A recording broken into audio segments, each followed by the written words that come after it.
Thinking about revenge?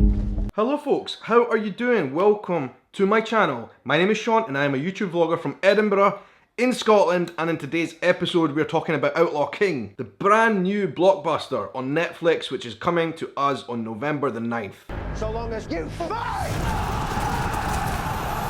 If you are new to my channel, welcome. Thank you very much for joining in. I would very much appreciate if you'd hit the big red subscribe button down below so that you can keep in touch with all of my content from now on. Join the clan. So, Outlaw King is a very important cultural movie that is coming to Scotland, which has been filmed in Scotland, and I thought it'd be a perfect time to open up by doing an Outlaw King early look episode. This is going to be the most expensive, biggest budget, biggest production on Scotland, in Scotland, ever, starring Chris Pine of Star Trek as Robert the Bruce himself. You okay? Never better. Just another day in the fleet. We need to unite Scotland.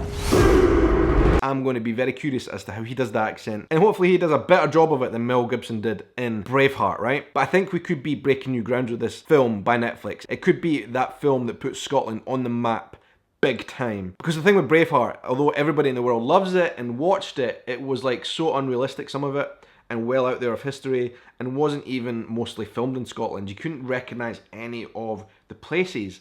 And I think that was one of the frustrating things for Scotland really, is that, yeah, Braveheart was an international success, but when you look around at the places they filmed, you couldn't really identify it as being Scotland. You don't know where those places were. They were just some random fields, basically. So anybody who was interested in Braveheart there and after, and coming to Scotland, I think they were sorely disappointed to find that a lot of the filming locations they couldn't actually visit. Outlaw King, though, is going to be very different, right from the off. Because from one of the main scenes, they filmed 500 metres from my home in Edinburgh. I was on set, on location, when they were filming the scenes at Craigmillar Castle, right in the heart of Edinburgh, and this is what I saw.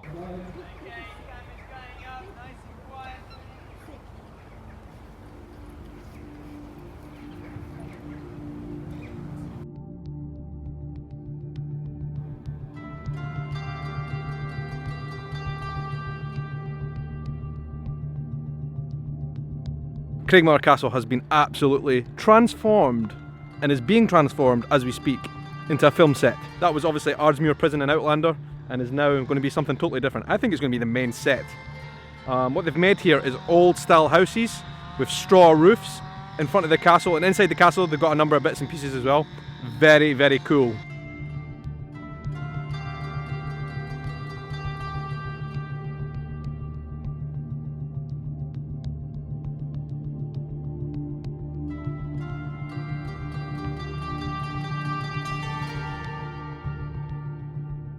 So that was it, the early look at what they were filming behind the scenes of Outlaw King.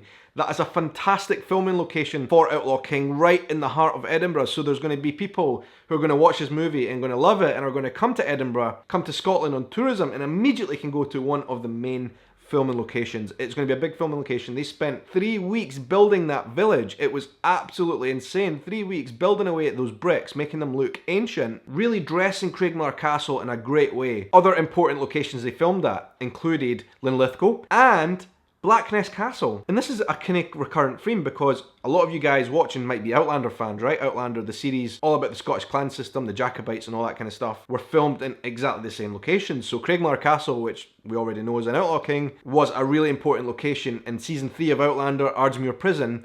And then also another important filming location for Outlander was Blackness Castle, which I have done a tour of on this vlog before. I happened on Blackness Castle doing an Outlander tour once, right? And they were filming Outlaw King. They were in the middle of the filming. I managed to get in, and I don't know what was going on, but they had dressed the set accordingly, and they had left some set notes, some actor directional notes. I don't even know what you call that, right? Because I'm not like a movie expert or anything, but they left a folder of notes in a place where I could find them, basically, and I had a wee sneak peek. Anyway, this is Blackness Castle, which is also going to appear prominently in Outlaw King as it did in Outlander.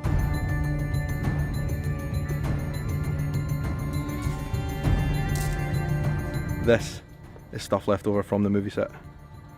How cool is that? Built in 1440 this castle was. Well, still shooting cannons off behind me. It's quite an impressive place, like this courtyard. And if Blackness Castle was an obvious filming location, you might struggle a wee bit more with this one. Did you recognise Seacliff Beach from the trailer? and even Linlithgow Palace is due to make an appearance. But if you had sharp eyes, you may have also recognised Doune Castle's brief moment in the trailer as well. Guys, I hope you enjoyed those filming location on set. Early look, the first look at some of the set locations for Outlaw King. It's going to be epic. Those locations are absolutely stunning and beautiful, and I cannot wait to see what they look like on screen. They weren't the only filming locations in Scotland. They also did a lot of filming at Berwick upon Tweed over the border in England as well. That's going to be an epic scene, but there's just going to be so much in Scotland. It's going to be great. And guys, it has been released by Netflix on the 9th of November. That is a very short time away, but it's also very interesting. 9th of November, Outlaw King is coming out. A big, massive production.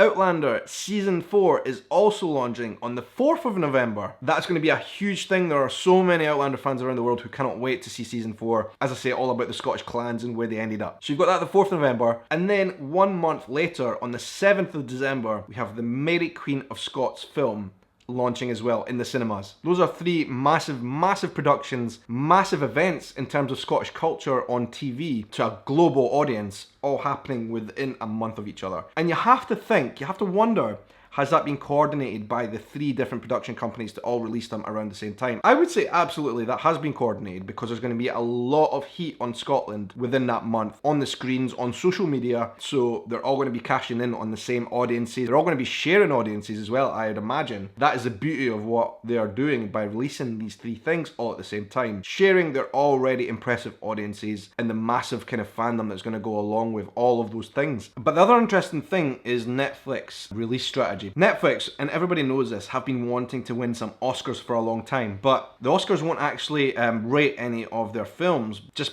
by launching them on Netflix. So they've had to have another step forward. So The Outlaw King is taking a non-traditional route. First of all, it's been launched at the Toronto International Film Festival and will be getting its premiere on the 6th of September at that film festival. So that goes a long way to getting a Netflix film into the Oscars frame of mind. The rumours are that it will also then be getting a very short run of cinema release before its release on Netflix. A very short run, which should actually put the film into Oscar territory. And we all know the Mary Queen of Scots film is very much looking for Oscar nominations as well. So it's just very interesting to have those two competing, and Netflix taking its first steps into going after the Oscars. Netflix movies were all banned from Cannes Film Festival over the last couple of years, so they're looking at other avenues to getting their films out there, especially when they're spending so much. I think the budget for this film, Outlaw King, was something in the range of 130 million, which is not small change. So Outlaw King, biggest budget film ever made in Scotland. Robert the Bruce, the story that they're going to be telling,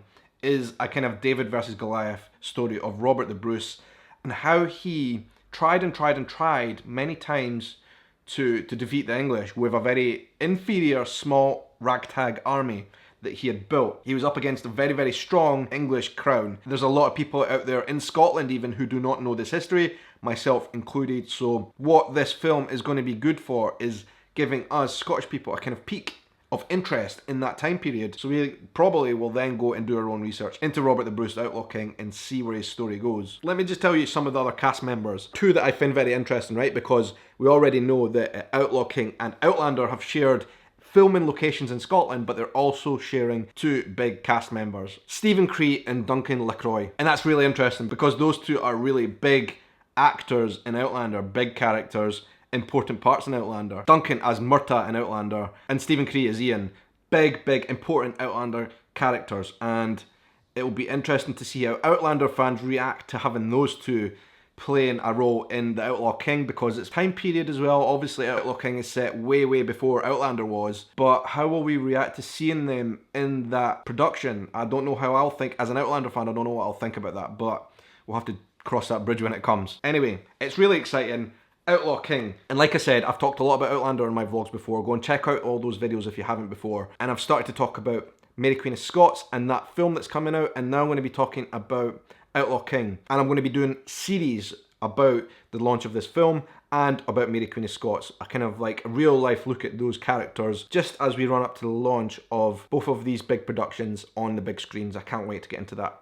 Guys, thank you very much for watching. It's amazing to have you here. Don't forget to hit the subscribe, like this video, and share it with your friends and family on social media. You'll find me on Twitter, you'll find me on Instagram, you'll find me on Facebook. Make sure you share it. and tag me. That would be great. Thank you all so much for watching. I'm just as excited as you are about these films. Until the next adventure, I hope you have a great night, morning, evening, afternoon, or whatever time of day it is wherever you are in the world. Take care.